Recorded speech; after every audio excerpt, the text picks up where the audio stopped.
Bonjour à tous et bienvenue sur GeoPofer. Aujourd'hui, nous allons plonger dans l'histoire fascinante de la laïcité en France. Comment ce principe, unique au monde, s'est-il développé au fil des siècles et quel est son impact sur la société française actuelle?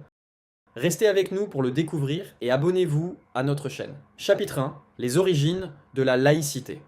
Pour comprendre la laïcité, il faut remonter au Moyen-Âge. À cette époque, l'Église catholique exerçait une influence considérable sur la société et la politique. Les rois de France étaient souvent en conflit ou en alliance avec le pape. Cette relation complexe entre le pouvoir temporel et le pouvoir spirituel a posé les bases des futurs débats sur la laïcité. Dès le XIIe siècle, des voix s'élèvent pour limiter le pouvoir de l'Église. On peut penser à Philippe le Bel qui entre en conflit avec le pape Boniface VIII, illustrant la volonté des monarques de s'affranchir du contrôle ecclésiastique.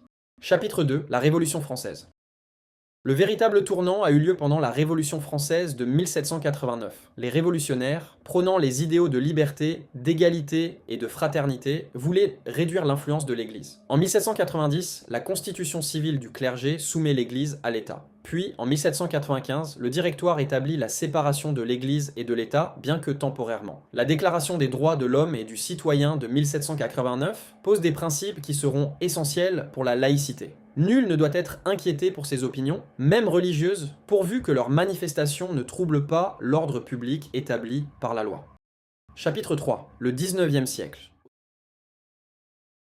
Au début du 19e siècle, Napoléon signe le Concordat de 1801 avec le pape, rétablissant une certaine paix entre l'Église et l'État, mais en gardant l'Église sous contrôle étatique. Ce concordat permet à l'État de nommer les évêques et de contrôler leur rémunération. Plus tard, les lois scolaires de Jules Ferry, adoptées entre 1881 et 1882, instaurent une école publique, gratuite, obligatoire et surtout laïque, posant des jalons importants pour la laïcité moderne. Ces lois excluent l'enseignement religieux des programmes scolaires, marquant une étape cruciale vers une société plus laïque. Chapitre 4. La loi de 1905. La véritable consécration de la laïcité en France arrive avec la loi de 1905. Cette loi, portée par le président du Conseil Émile Combes, établit la séparation définitive des églises et de l'État. L'article 1 de cette loi stipule que la République assure la liberté de conscience, elle garantit le libre exercice des cultes, sous les seules restrictions édictées ci-après dans l'intérêt de l'ordre public. Et l'article 2 précise « La République ne reconnaît, ne salarie, ni ne subventionne aucun culte ». Ces articles posent les fondements d'une laïcité stricte, où l'État ne s'immisce pas dans les affaires religieuses, et vice-versa. Chapitre 5. La laïcité au XXe et XXIe siècle.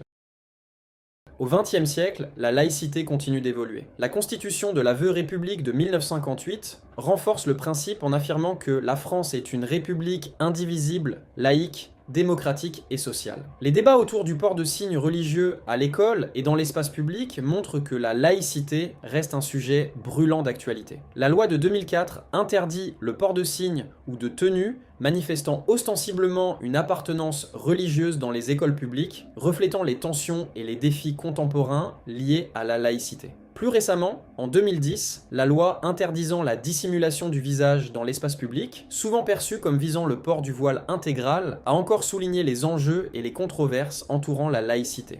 Aujourd'hui, la laïcité est un pilier de la République française, garantissant la liberté de conscience et l'égalité de tous devant la loi. La laïcité, c'est le refus que l'État professe un culte, quel qu'il soit, y compris celui de l'État lui-même. Dans ce projet, chacun doit pouvoir suivre en toute indépendance son chemin personnel en matière de croyance, tant qu'il ne nuit pas à autrui. Comme le stipule l'article 1 de la loi de 1905, la République assure la liberté de conscience. Elle garantit le libre exercice des cultes sous les seules restrictions édictées ci-après dans l'intérêt de l'ordre public. Merci d'avoir suivi cette vidéo sur l'histoire de la laïcité en France. N'oubliez pas de liker, commenter et vous abonner pour plus de vidéos sur l'histoire et la culture. A bientôt sur GeoPofer.